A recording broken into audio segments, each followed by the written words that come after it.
You and the Atom Bomb by George Orwell. Considering how likely we all are to be blown to pieces by it within the next 5 years, the atomic bomb has not roused so much discussion as might have been expected.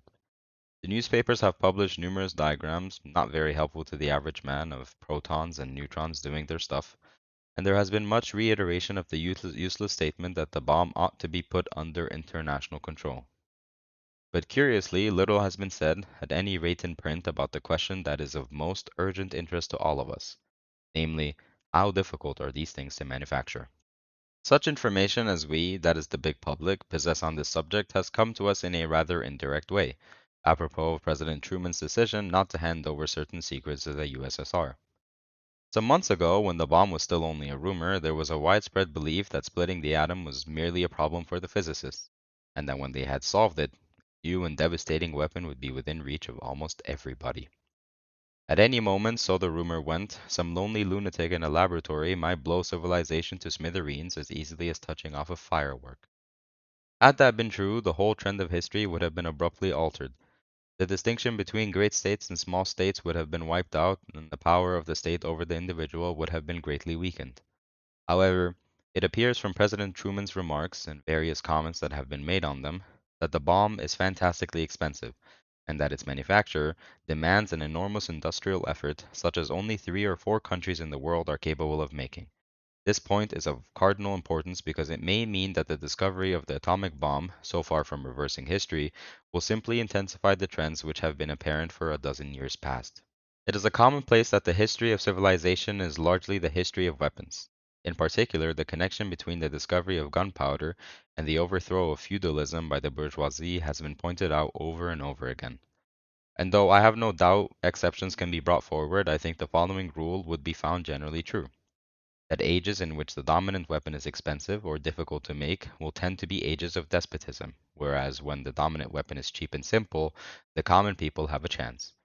Thus, for example, tanks, battleships, and bombing planes are inherently tyrannical weapons, while rifles, muskets, longbows, and hand grenades are inherently democratic weapons. A complex weapon makes the strong stronger, while a simple weapon, so long as there is no answer to it, gives claws to the weak. The great age of democracy and of national self-determination was the age of the musket and the rifle. After the invention of the flintlock and before the invention of the percussion cap, the musket was a fairly efficient weapon and at the same time so simple that it could be produced almost anywhere. Its combination of qualities made possible the success of the American and French revolutions and made a popular insurrection a more serious business than it could be in our own day. After the musket came the breech loading rifle. This was a comparatively complex thing, but it still could be produced in scores of countries, and it was cheap, easily smuggled, and economical of ammunition. Even the most backward nation could always get hold of rifles from one source or another, so that Boers, Bulgars, Abyssinians, Moroccans, even Tibetans could put up a fight for their independence, sometimes with success. But thereafter, every development in military technique has favored the state as against the individual, and the industrialized country as against the backward one. There are fewer and fewer foci of power. Already in 1939, there were only 5 states capable of waging war on the grand scale, and now there are only 3. Ultimately, perhaps only 2. This trend has been obvious for years and was pointed out by a few observers even before 1914. The one thing that might reverse it is the discovery of a weapon, or, to put it more broadly, of a method of fighting, not dependent on huge concentrations of industrial plant. When James Burnham wrote The Managerial Revolution, it seemed probable to many Americans that the Germans would win the European end of the war, and it was therefore natural to assume that Germany, and not Russia, would dominate the Eurasian landmass, while Japan would remain master of East Asia. This was a miscalculation, but it does not affect the main argument, for Burnham's geographical picture of the New World has turned out to be correct. More and more obviously, the surface of the earth is being parceled off into 3 great empires, each self-contained and cut off from contact with the outer world, and each ruled under one disguise or another by a self-elected oligarchy. The haggling as to where the frontiers are to be drawn is still going on and will continue for some years. The third of the 3 superstates, East Asia, dominated by China, is still potential rather than actual. But the general drift is unmistakable, and every scientific discovery of recent years has accelerated it. We were once told that the aeroplane had abolished frontiers. Actually, it is only since the aeroplane became a serious weapon that frontiers have become definitely impassable.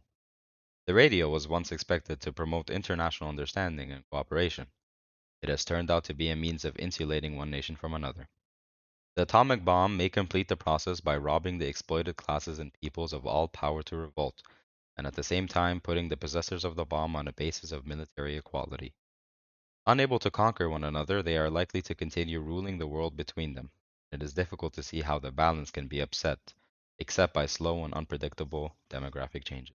For 40 or 50 years, Mr. H. G. Wells and others have been warning us that man is in danger of destroying himself with his own weapons, leaving the ants or some other gregarious species to take over. Anyone who has seen the ruined cities of Germany will find this notion at least thinkable. Nevertheless, looking at the world as a whole, the drift for many decades has been not towards anarchy, but towards the reimposition of slavery.